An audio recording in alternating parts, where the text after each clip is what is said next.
Following up on the previous episode, we have this second ZiSha pot, and this is the Gaofang high imitation pot, a pot that is actually made via machining using non-ZiSha ceramic clay, but masqueraded and sold as a fully handmade pot to one of our viewers here.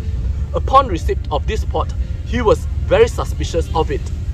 The highlights of this video are points number 3 and number 6 and 7. Please follow through and pay close attention.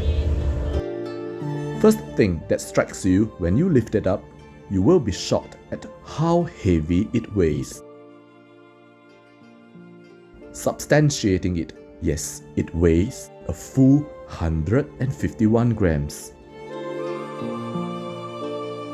We all know that Zini is a lighter and less dense ZiSha type than Zhuni, Zhuni being the densest ZiSha type of all. We examine this legit, proper, fully handmade ZiSha pot made of Xiaomeiyao Zhuni, which is 20% larger in size.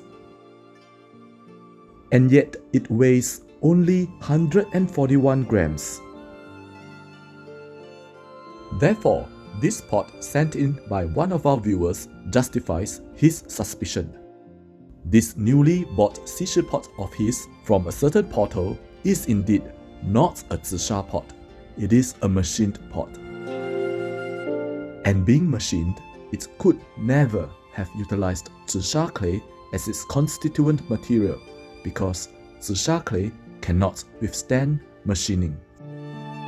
Machining utilizes other types of ceramic clays, and at best, the factory boss may have instructed the addition of only a small percentage of non-easing, poor quality and cheap ZiSha into the mix in a bid to mimic the feel and appearance of a fully handmade ZiSha pot. In the previous episode, Tutorial 1, we elucidated that machined pots, because of 1. Its usage of dense, pasty ceramic material other than ZiSha, and 2. Them being compressed by the jigger-jolly tool, they would usually weigh heavier than fully handmade ZiSha pots.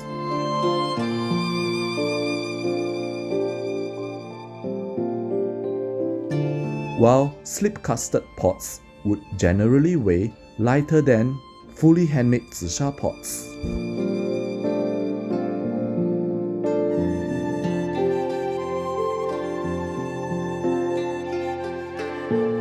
Point number 2, pertaining to the Man Pian top slab and the DiPian base slab. With the application of the Man Pian top slab and DiPian base slab in a fully handmade ZiSha pot, there would be the appearance of the seams near the upper edge and on the lower edge of a proper fully handmade ZiSha, like this.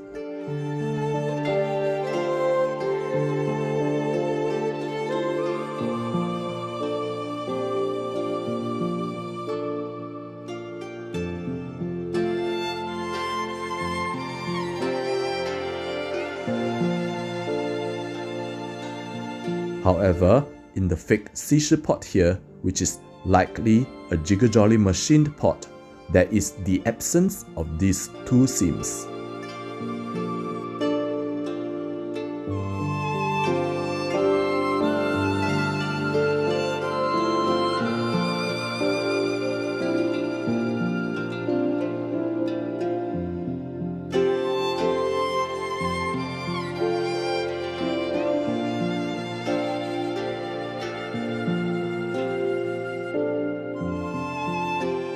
Point number 3. Friends, this third point which you guys must be armed with.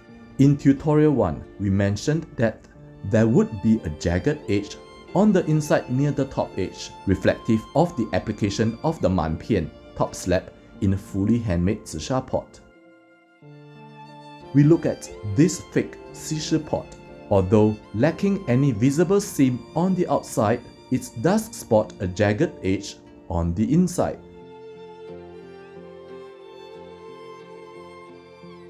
But friends, this edge is very rough, very gross. By palpation, you can tell it feels like this.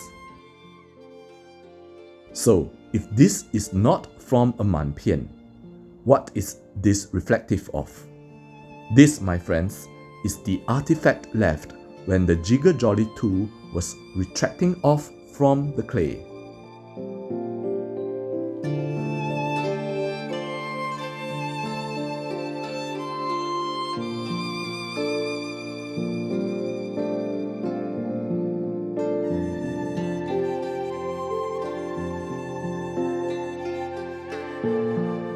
Moving on to the fourth point, this fake ZiSha pot also gives it away with the wayward baser brush lines, not in the solar fashion.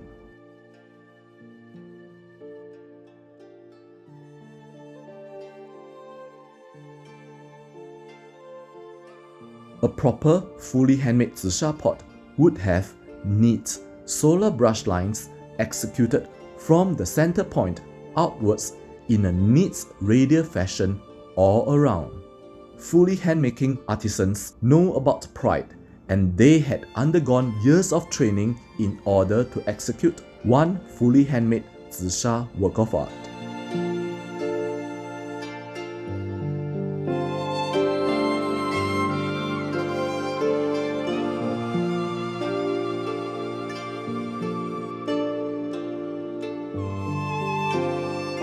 Fifth point, this fake ZiSha pot gives it away with the absolutely smooth transition from the base to the side wall.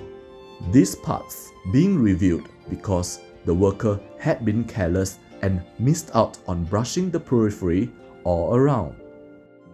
We had explained this in tutorial 1 on the fake ZiSha pot involved, which you can revisit now or visit if you hadn't watched it. Thank you, friends.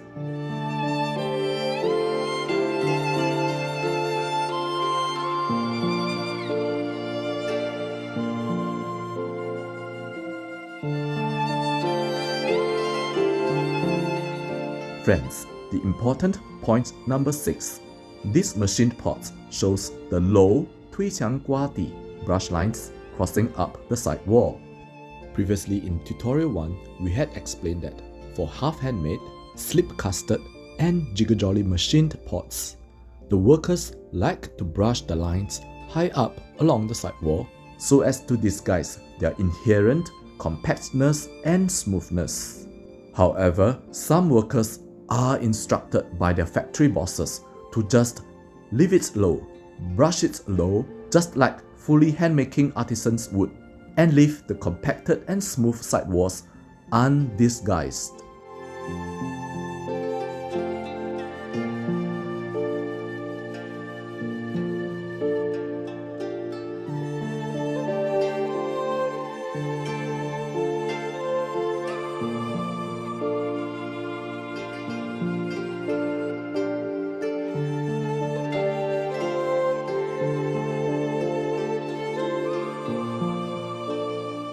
Therefore, friends, spotting brush lines that go up low along the side wall do not mean that the pot is a fully handmade pot. Friends, kindly take note. And coming to the last point, 7th point, this machined pot also shows a rear adjoining vertical seam. Spotting a rear adjoining seam also does not mean that it is a fully handmade pot. Here, it is a faked on rear adjoining seam.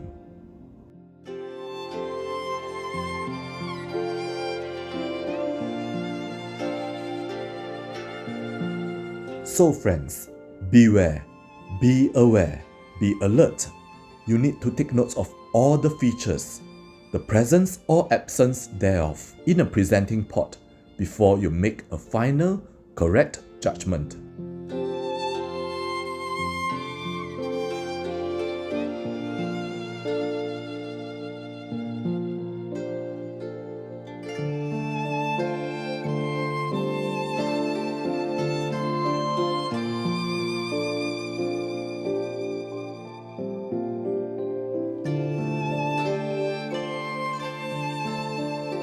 Dear friends and buddies, as we go through the paces and updates you along the way, we must understand one adage, 道高一尺，魔高一丈, meaning as goodness goes up 1 foot, the evil forces know how to go 1 up higher.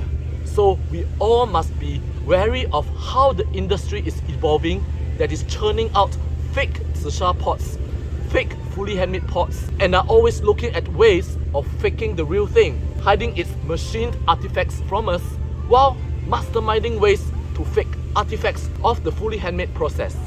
For example, some of them are using rubber flexible stamps on the inner side wall post-jiggering, some are using L-shaped pens to write calligraphy on the inner side wall post-jiggering, some are faking on the rear adjoining line, some are adding non-easing poor quality ZiSha into the main pasty and non-ZiSha ceramic materials in a bid to mimic the feel, the look, and the patina through use of proper fully handmade ZiSha pots. The evil industry knows of many ways. We will always keep ahead of them, and we must, or else we cannot help to protect the arts and its craftsmen. So friends, be very aware, all antennae up. We in the know of hundreds of ways which dishonest platforms and even dishonest artists personally can do to cheat us, the customers. I cannot understate how extremely careful you must be in this area. I am very sad to say to you friends who love the ZiSha art. Nooks, crevices, pits line up along the way. You must be very wary and extremely careful, suspicious and sharp to the nth degree. Again friends, we should never look at one single parameter or feature to judge whether a pot is authentic or fake. We must gather all the points and make one final evaluation, one final judgment. Each fake pot will have its different set of giveaways. Thank you dearest friends and buddies, we'll catch up. Be well.